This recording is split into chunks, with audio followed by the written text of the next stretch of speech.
Bonjour Ricardo Pinto. Hello, comment ça va?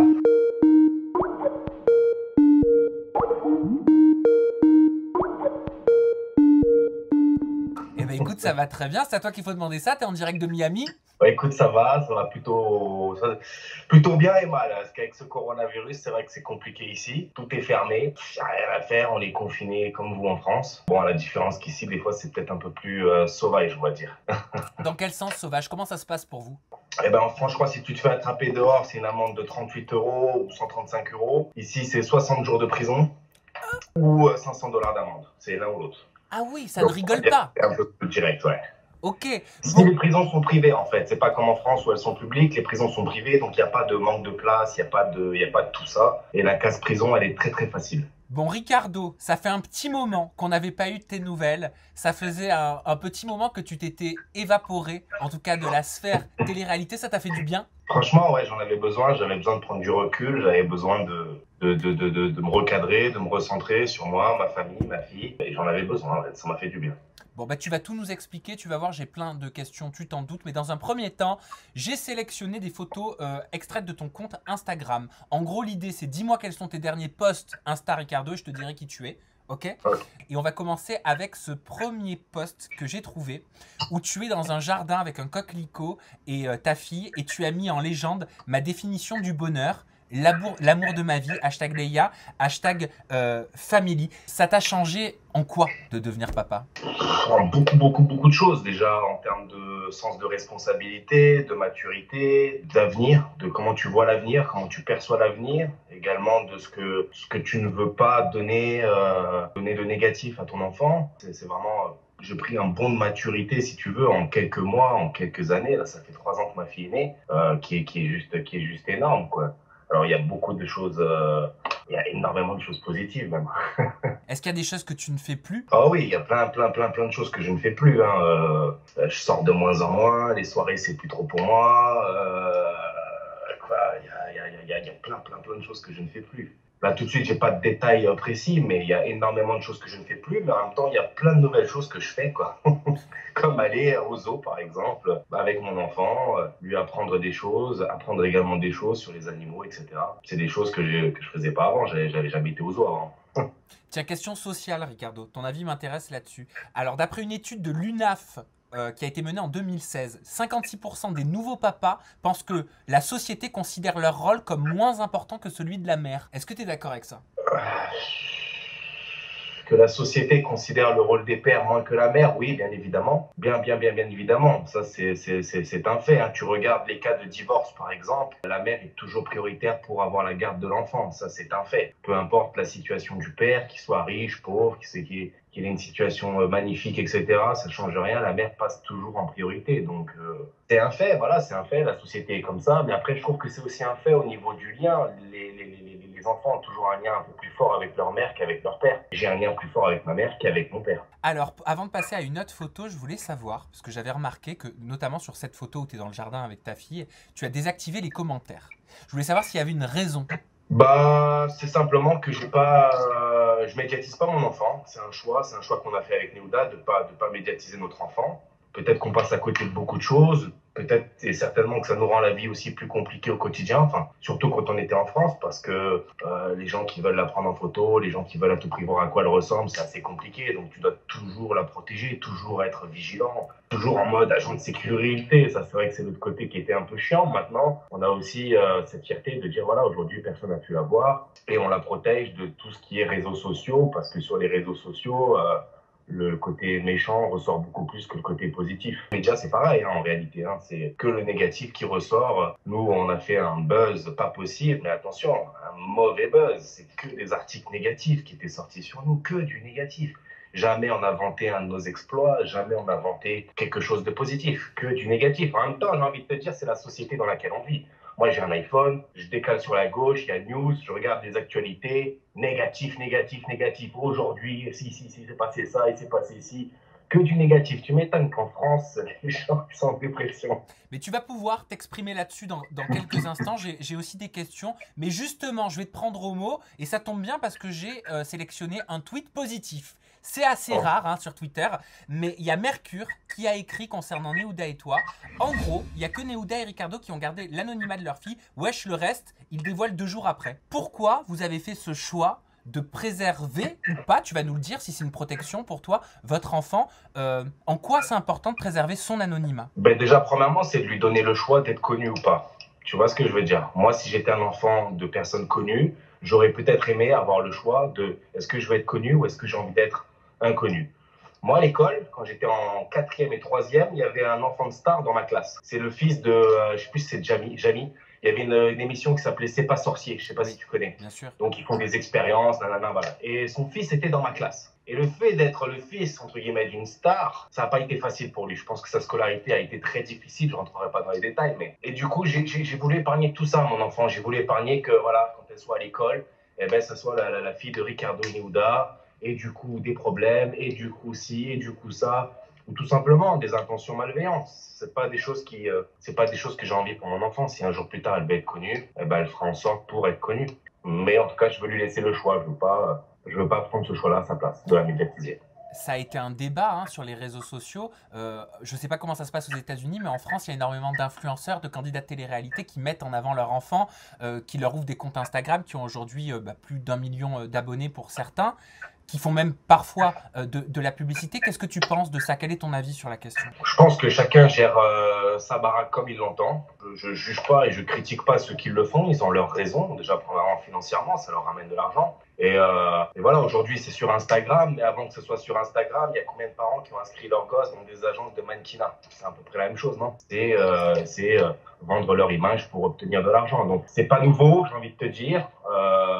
Et après, voilà, c'est le choix de chacun de médiatiser son enfant ou pas. Tout ce qu'il faut, tout ce que moi, en tout cas, j'ai voulu faire avec Néouda, c'est on a voulu réfléchir à son avenir. Voilà, si on évolue en France, comment ça va se passer pour elle l'école, comment ça va se passer pour elle plus tard, et est-ce que l'argent prime sur ça, ou est-ce qu'au contraire, on préfère voilà, ne pas encaisser de l'argent sur ces choses-là, la protéger, ne pas la médiatiser, mais au moins qu'elle ait ce... C'est un luxe de ne pas être connu. Tu trouves? J'exagère, mais oui, c'est un luxe de ne pas être connu, c'est un luxe de ne pas être reconnu en tout cas. Pas en tout cas en tant que candidat de télé-réalité. J'ai envie de te dire que quand une star de cinéma est reconnue dans la rue ou quand nous, candidats de télé-réalité, on est reconnus dans la rue, c'est pas la même approche. Tu t'attendais à avoir une notoriété aussi fulgurante à l'époque de Friends Strip? Tu t'attendais à avoir cet avenir où tes faits et gestes allaient être jugés, critiqués? Non, et puis en plus, ça a pris du temps. Donc, c'est monté crescendo. Ça veut dire que j'ai dû faire 3 téléréalités avant que celle des anges explose tout. Et là, du coup, on passe dans tous les médias. Et là, t'es pieds du moindre fait et geste. Mais ça a pris du temps. Et puis, c'était pas ma motivation première. Ma motivation première, c'était les voyages et l'argent. Donc, le fait d'être reconnu, ça a été, on va dire, une conséquence à ça. Moi, c'était pas mon objectif. En tout cas, c'était pas mon objectif d'être reconnu en tant que star de télé-réalité. Parce qu'en France, la télé-réalité, ça a une image, entre guillemets, négative, péjorative. C'est comme si on te dit, le cancre qui en a S, tu vois.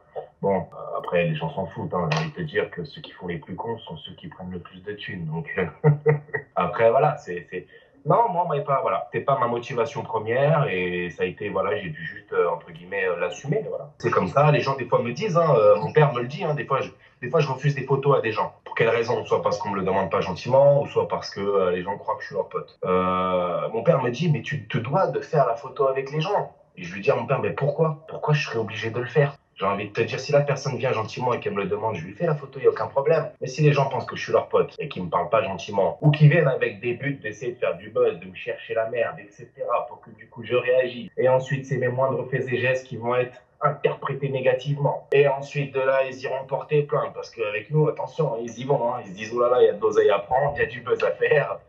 Et qu'on y va et qu'on leur casse la tête pour ensuite essayer de récolter le moindre sou. Bon, heureusement, on est bien couverts et donc du coup, on n'a jamais eu aucun problème. Mais est-ce que tu fais référence peut-être à ce qui s'est passé en 2017 où vous avez été accusé de violence sur une adolescente de 17 ans et son amie? Il y avait 2 filles, je crois. Oui, bien sûr, il y a eu ça, il y en a eu plein d'autres. Hein. Je n'ai jamais répondu, je me suis jamais défendu. Hein. Tu ne verras aucune interview de moi, aucun message, aucun tweet où je suis là, où je me défends parce que je me dis, on va dans un tel ridicule, c'est pas possible. Ça veut dire, moi, demain, je vois Gad Elmaleh dans la rue, je l'insulte, je le pousse à bouche jusqu'à ce qu'il me mette une baffe. Une fois qu'il m'a mis une baffe, je vais porter plainte pour essayer de... Mais qu'est-ce que c'est que ça? On va où? Si on va comme ça, c'est pas possible. Et non, ces gamines ont essayé de faire leur show. Elles ont bien réussi puisque ça a été bien repris. Maintenant, ça a été stoppé net quand on a vu que tout simplement, elles étaient totalement en tort. Mais est-ce que c'est possible de savoir ce qui s'était passé, de nous recontextualiser? Parce que je suis d'accord avec toi sur une chose, Ricardo, c'est que tu dis, voilà, je me suis pas exprimé, j'avais pas envie de m'exprimer, j'avais pas à m'exprimer, t'as raison. Mais des années après, on n'est pas dans la justification, des années après, on est sur du recul. Quel recul, toi, tu as sur cette histoire-là? C'était deux jeunes filles qui voulaient prendre apparemment une photo, une dispute aurait éclaté et vous en seriez venus aux mains, c'est ça, hein? Pas du tout. On est dans un bar en train de fêter l'Halloween. On est dans un carré, donc dans un coin spécial. Il y a deux jeunes filles qui arrivent torchées. Parce qu'il faut bien le rappeler, elles étaient torchées. Hein. Donc elles arrivent torchées, elles s'incrustent. Nous, gentiment, on dit rien. Elles demandent une photo, on leur fait la photo. Et une fois qu'on leur fait la photo, elles se mettent à snapper, à nous insulter comme ça. Ouais, regarde, c'est les deux de la télé-réalité, regarde, et nanana. Et en fait, c'est de là que ça démarre. Ensuite, nous, on n'intervient pas. Ni moi, ni Néouda, on décide de pas du tout intervenir parce qu'on sait que c'est dangereux pour nous. Donc, un ami à nous prend la relève, il va les voir, il leur demande de pourquoi vous faites ça, etc., etc. Moi, entre-temps, je vais chercher le vigile et entre-temps, bam, ça part un peu dans tous les sens. Le truc s'arrête en 2 minutes après, rien de plus, rien de mal. Les petites n'ont rien, nous n'avons rien, tout va bien. Pour moi, c'est une simple petite histoire, il ne s'est rien passé de grave. Mais de là, et qu'elles essaient de faire un espèce de buzz sur les réseaux, on s'est fait agresser par Ricardo et Néouda juste en leur demandant une photo. Qu'est-ce que tu veux faire? On va pas juste se justifier à chaque fois qu'il y a un truc comme ça qui se passe, c'est pas possible. En tout cas, la justice, normalement, est censée pouvoir faire le pour et le contre, et elle fait son travail très bien. Et qu'est-ce que tu avais pensé justement de la justice à ce moment-là? Parce que il me semble, hein, je veux pas dire des bêtises, sauf si c'est une fake news, mais que Néouda avait été condamné à 2000 € d'amende et toi à 2 mois de prison avec sursis et 150 € d'amende pour cette histoire. T'as déjà vu ça, toi, quelque part, pour une histoire d'une petite gifle ou d'un petit truc, tu es condamné à 2 ans de sursis, mais t'as vu ça où? On n'est pas aux États-Unis ici. Non, rien du tout. Mon casier judiciaire est vierge et ni elles ont eu 1 € et ni j'ai eu aucune condamnation, ni pour ça, ni pour quoi que ce soit d'autre. Je suis ultra clean. Donc c'était faux. Elles ont tenté de magouiller la chose. Hein. C'est très bien d'avoir essayé de tenter ça, de faire des faux témoignages, etc. Il y a des caméras de sécurité dans le bar, tu sais, qui filment tous les jours. C'est un peu obligatoire. Comme par hasard, ce jour-là, elle n'existe plus parce que c'est leur pote au bar, etc. Donc, du coup, il a effacé les caméras de sécurité pour pas qu'on ait la réalité de ce qui s'est passé.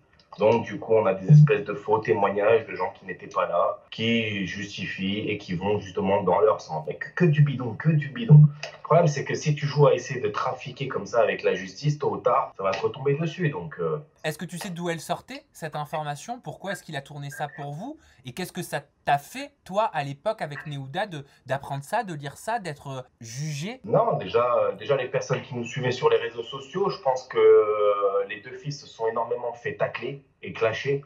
Au tout début, dès que ça avait commencé, elles se faisaient tacler, elles se faisaient clasher parce que ça puait le faux, ça puait le fake, ça puait le allez, c'est bon, arrête de leur casser les couilles. Et ensuite non, quand il y a cette news qui est sortie, bah, nous, on s'en fout complètement. On a les résultats devant nous. Si quelqu'un va annoncer d'autres résultats, c'est pas mon problème. Quoi. Je vais te dire, dans ce cas-là, on peut tout inventer. Hein. Bien sûr, mais c'est lourd quand même au bout d'un moment d'avoir tout le temps des choses au-dessus de la tête, des articles, des infos, des C'est infox. chiant. Comme je te disais tout à l'heure, c'est que du négatif, que du négatif, que du négatif. Il n'y a que ça qui vend, il n'y a que ça qui fait permettre peut-être à des petits médias de survivre, va savoir. J'en sais rien. En tout cas, bon, nous, ça ne nous a pas touché plus que ça. C'est un jour comme un autre.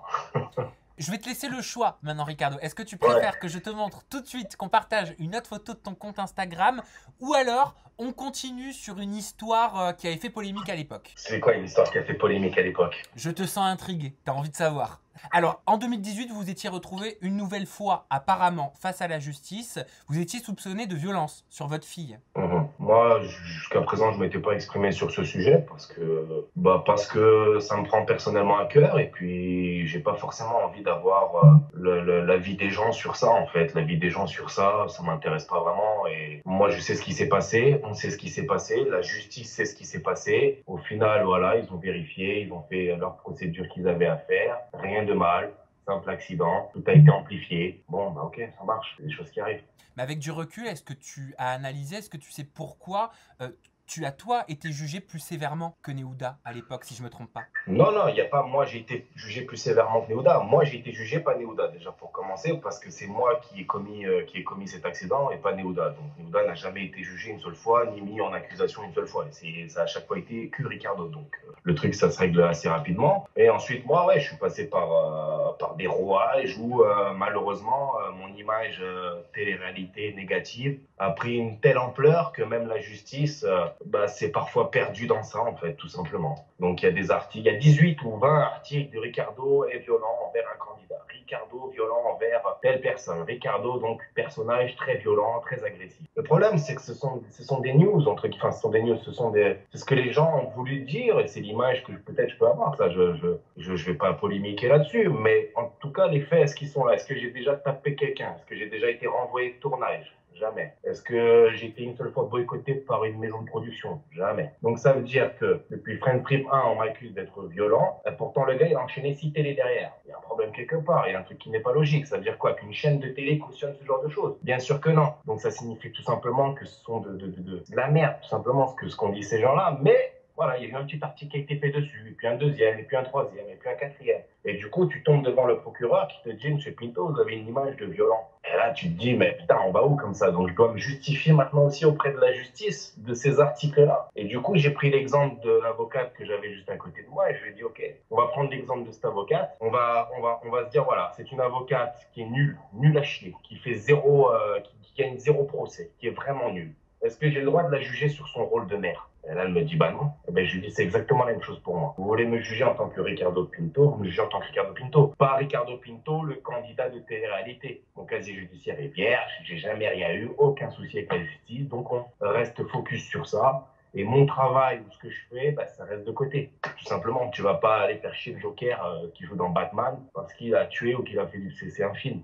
C'est une télé-réalité, c'est un travail. Voilà, basta. Pourquoi, selon toi, tu as été jugé sur l'image de télé-réalité? Alors, ça n'a pas duré longtemps, hein, ça a été au début, parce que tout a pris une ampleur énormément. Il y a eu des fuites de partout, parce que normalement, mon nom n'aurait jamais dû sortir. C'est une affaire comme une autre. Je ne pense pas que tous les gens qui sont jugés, leur nom et prénom sortent dans les médias, parce que ça pourrait gâcher totalement leur vie. Parce qu'une mise en accusation ou juste des choses comme ça, si demain je devais retourner trouver du travail, t'imagines bien que j'aurais eu du mal. Ricardo, violent envers son enfant, vrai ou pas vrai, t'imagines déjà à quel point déjà ce serait négatif et difficile. Donc c'est pour ça que normalement c'est censé être confidentiel. Il y a une confidentialité des services hospitaliers comme des services judiciaires. Mais là, bizarrement, il y a des choses qui ont fuité. Donc bon, et quand les choses ont fuité, elles ont fuité avec des médias, la plupart du temps, télé-réalité. Donc c'est assez compliqué. Mais comment ça a fuité selon toi? Pourquoi? Moi, je le sais, parce qu'aujourd'hui, avec le recul, voilà, j'ai cherché à comprendre le comment du pourquoi et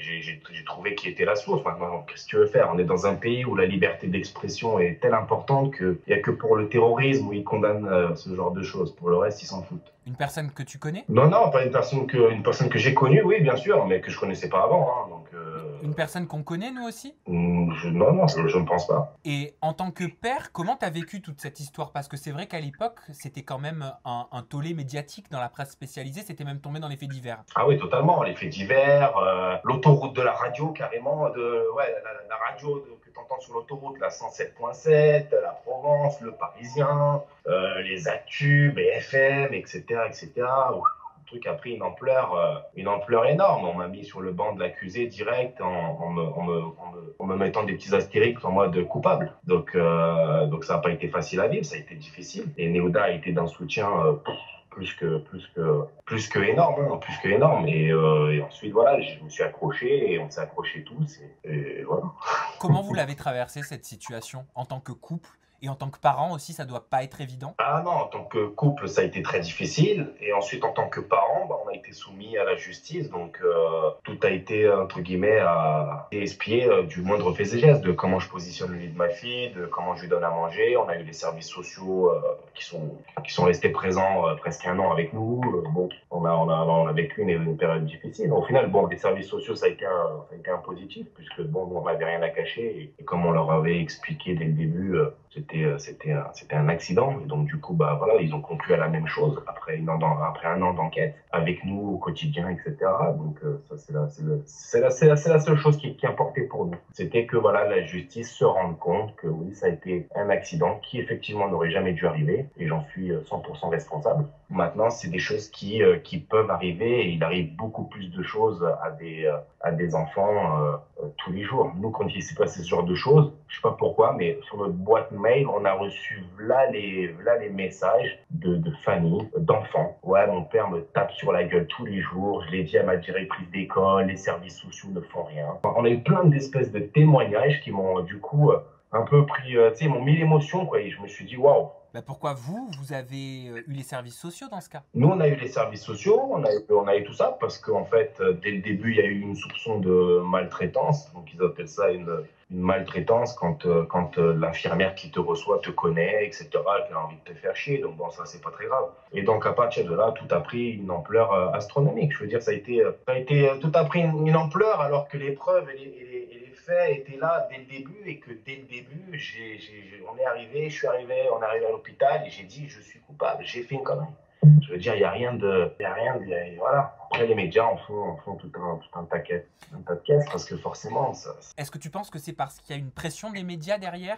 Est-ce que tu penses que c'est pour donner l'exemple? Est-ce que c'est une question d'image? Tu dis des choses justes. Effectivement, la pression médiatique a pris une ampleur sur toute cette procédure parce que et les services sociaux et la justice, bah, c'est comme s'ils avaient un objectif qui les filmait aussi parce que du coup, chacune de leurs décisions a été, entre guillemets, espiée. Quoi. Je veux dire, chaque procédure, il y avait un journaliste qui était là pour savoir ce qui se passe pas. Quoi. Donc, comme c'est des trucs publics, les gens pouvaient venir. Et tout le monde a été sous pression. La justice a été sous pression, le médical a été sous pression, tout le monde a été sous pression. Et on est arrivé à la fin de tout ça, très positif. Quoi. Donc, voilà. Est-ce que c'est pour tout ça que vous êtes parti aux États-Unis? Est-ce que vous avez essayé d'échapper à toute cette pression en allant vivre ailleurs? On est parti aux États-Unis parce que on avait envie d'autre chose, on avait envie de découvrir autre chose, de voir autre chose tout simplement et d'évoluer parce que là on était en train de stagner tout simplement. Et c'est ce qu'on a fait, on a pris on appelle ça un risque, on a pris un risque, on est parti avec notre enfant de 3 ans, elle avait 2 ans. Et on est venu s'installer ici aux États-Unis en laissant tout derrière nous et en recommençant ici peau neuve. Néouda de son côté, et j'ai noté cette phrase, avait dit « En fait, on est déjà mariés aux États-Unis dans la nouvelle vie et après, pour ce qui est du mariage en France, on fera quelque chose de plus traditionnel quand on aura le temps. » C'est toujours en projet? C'est toujours en projet, c'est toujours quelque chose qu'on a envie de faire, elle et moi. Maintenant, on a des priorités qui passent avant ça. Et là, notamment, c'est le retour en France. Mais oui, j'ai vu ça. J'ai vu que vous projetiez de revenir en France. Ouais, on revient en France parce qu'ici, c'est le pays où il y a le plus de cas au niveau du coronavirus déjà. Et ensuite, il y a le point de vue émotionnel aussi où Néouda ou moi, la famille nous manque, les amis nous manquent. Et être ici tout seul, et voilà, on l'a fait, on a testé. Et c'est vrai que sans notre entourage, c'est pas le top. T'es là, tu fêtes Noël à 3, les anniversaires à 3. Ça change que quand on est à la maison, on est presque 40 ou 50, tu vois. Donc, je veux dire, il y a un manque et du coup, on va rentrer parce que nos proches nous manquent, nos amis nous manquent, nos familles nous manquent et c'est important surtout aussi pour notre petite fille, quoi. Qu'elle puisse voir ses grands-parents, qu'elle puisse voir ses cousines, ses tantes, ses grands, enfin, je veux dire qu'elle puisse profiter de tout ça, quoi. Parce que j'ai noté cette phrase aussi de Néouda qui disait « Parce que mine de rien, l'argent n'achète pas tout » quand elle parlait du retour en France. Loin de mes amis, de ma famille, ça commence à être un petit peu pesant. Ricardo et moi, on n'a personne pour garder notre fille et je suis pas prête à laisser ma fille à une nounou. On a renoncé à beaucoup de choses en venant ici. J'ai l'impression que ça vous pèse un peu là, au bout de ces quelques années. Oui, ça nous pèse. Ça nous pèse d'être loin de nos proches, ça nous pèse. Ouais, ça nous pèse. Là, normalement, le mois prochain, on rentre. Donc bon, c'est réglé, tu vois. Là, on a tout qui est déjà en train d'être emballé et on ramène tout en France. Donc, le déménagement, est-ce que vous savez où est-ce que vous allez vivre? Pour l'instant, on ne sait pas encore. Tu sais, moi, en France, j'ai une société de bâtiment qui s'appelle ESS Construction. Donc, je vais essayer de me réinvestir un peu plus dans la société pour tenter de faire des choses meilleures. Et Néouda continue la musique. Prochainement, elle va lancer son nouveau single. Et puis, elle va en enchaîner d'ailleurs 6 d'un coup. Donc, ça, c'est super. Et on va voir. On ne sait pas encore. On n'a pas de pied à terre où on se dit, allez, c'est là, c'est bon, c'est ici qu'on va se poser.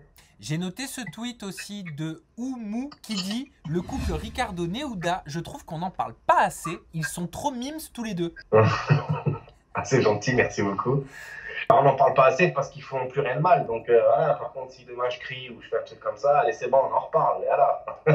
C'est ce que je reviens à dire. C'est vraiment ce qui est triste, c'est que les médias attendent le négatif de nous, quoi. Ça t'a dégoûté du monde des médias? Ça t'a dégoûté du monde de la télé-réalité? La vérité, oui, moi, en tout cas, j'ai pris beaucoup de recul. Je crois que mon dernier post Insta, il remonte à quelques mois et encore, j'ai envie d'arrêter de poster des photos depuis longtemps. Parce que ouais, ça m'a donné un goût amer, en fait. Ça m'a donné un goût amer. C'est être connu, mais pour que du négatif, c'est bon, ça va 2 minutes. Il se passe plein de belles choses aussi, mais ça n'intéresse personne. Ça veut dire que tu fais une croix sur la télé, tu reprendras jamais? Non, du tout. Ça, c'est une chose différente. La télé est une chose différente. Les médias sont une chose encore différente.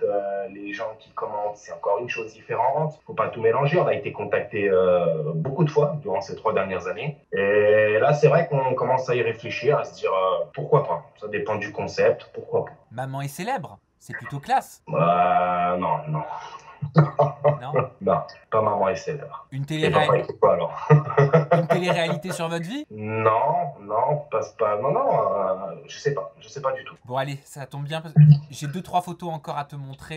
La seconde photo que j'ai sélectionnée de ton compte Instagram, vous êtes sur une plage avec Neouda, elle est sur ton dos, vous semblez très complice, on voit le ciel bleu et quelques nuages et tu mets en légende: une image vaut 1000 mots, je t'aime, bientôt 4 ans déjà. Des années après, qu'est-ce que tu ressens pour celle que tu avais rencontrée à la télé? Mais je ressens toujours la même chose pour elle, un amour fort. Mais du coup, avec tout ce qu'on a traversé, je ressens pour elle un amour béton armé, quoi, un truc fort, quoi. C'est la femme de ma vie et c'est la mère de ma fille et la mère peut-être de mes futurs enfants si on décide d'en faire d'autres. Vous projetez d'en faire d'autres? Pas pour le moment. D'abord le déménagement, après le mariage et les singles, faut pas les oublier. Et puis l'entreprise de BTP aussi, dans laquelle tu vas te réinvestir. Ouais, bien sûr, bien sûr. Ensuite, j'ai trouvé, alors ça c'est une vidéo, alors attends, on va la regarder et t'as mis en légende: préparé pour aller voir le spectacle de l'école de ma fille. Mon amour. Elle est très courte parce que j'ai remarqué que tu étais quand même très discret sur tes réseaux sociaux depuis que vous êtes parti à Miami. En quoi c'est important en tant que père de t'investir dans la vie de ta fille? Pour moi, c'est hyper important en tant que parent de s'investir pour son enfant parce que c'est nos enfants l'avenir, tout simplement, et que c'est notre rôle à nous en tant que parents de faire tout ce qu'il faut pour qu'ils puissent se sentir heureux et épanouis et exceller dans ce qu'ils aiment, tu vois. Moi, je suis derrière ma fille à 100% pour tout, quoi. C'est notamment dans le sport, quoi, tu vois. Là, ici, bon, on a essayé de faire un peu du tennis, mais elle est un peu trop jeune encore, tu vois. Donc, j'ai essayé déjà je lâcherai pas en tout cas le truc, quoi. Et enfin, dernière photo sélectionnée, et je salue ton courage de l'avoir postée. C'est une photo où tu es à côté de Neouda, vous êtes en train de marcher dans la rue, tu as un t-shirt blanc à rayures, et tu mets en légende #paparazzi, j'avoue, on voit mon gros bide. J'ai hésité à l'assumer, mais bon, plus gros, plus maigre, je pense que c'est pas le plus important. T'as vachement changé, parce que le physique, c'était toute ta vie. Enfin, ce que je veux dire, c'est que tu pouvais pas te permettre ça à l'époque. T'aurais jamais osé ça. C'est vrai. Mais c'est un tout. Vraiment, c'est un tout. Ça a pris, voilà, avec mon écœurement un petit peu des médias. Tout a pris, tout simplement. Tu vois, quand tu as le physique qui est bien, tu as beaucoup de belles choses qui tournent autour de toi. Tu attires plein de bonnes choses, mais c'est ton physique qui les attire, tu vois. Et du coup, ça m'a peut-être un peu écœuré de certaines choses et je me suis laissé aller. J'ai pris du poids. Après, rien de grave, en 6 semaines, je règle ça vite fait, donc c'est pas un problème. Mais voilà, je me suis dit, allez, faut l'assumer, quoi. Mais comment tu l'as vécu, cette prise de poids? Sincèrement, le poids ne m'a jamais fait peur. J'ai toujours fait un peu le yo-yo. J'ai toujours pris, perdu, j'ai jamais été vraiment constant. Sauf quand j'étais en sport-études, où là, bah oui, j'étais constant. Mais après ça, j'ai toujours pris, perdu. C'est pour ça, là, j'ai pris du poids, 10, 15, 20 kilos. Mais sincèrement, voilà, avec l'expérience que j'ai et mon assiduité à le faire, si je veux, je peux le perdre très, très rapidement. Eh ben, merci Ricardo pour toutes tes confidences. Le mot de la fin, je te l'offre. Tu peux dire ce que tu veux, exprimer ce que tu veux ou faire le point sur ce que tu veux. Alors, le mot de la fin, c'est franchement, profitez de la vie, profitez de vos proches. Bon, là, je pense que tout le monde va le faire dès qu'on va pouvoir sortir du confinement. Et un grand bravo déjà aussi à tous les parents parce que je peux te dire que c'est pas facile d'être tous enfermés à la maison. Bon, nous, on a un enfant, ça va. Mais pour toutes les familles qui ont 2, 3, 4 gosses, ça doit être très, très difficile, très, très difficile. Et ensuite, voilà, à très, très bientôt, je pense. Et surtout, pensez à écouter les nouveaux singles des Neouda qui vont prochainement sortir. C'est une folie. Oh là là, elle a de la chance, tu lui assures sa promo et tu viens de nous teaser parce que je suis sûr qu'on va vous revoir très bientôt sur nos écrans. Ricardo, ton compte Instagram c'est Ricardo officiel et ton compte Snap c'est rpinto. Merci pour tout, merci pour ce point et pour tes confidences, je sais que c'est pas forcément évident et merci à vous à la maison pour votre fidélité et d'être aussi nombreux. Voilà, ça fait chaud au cœur. À bientôt, bye bye. Bye.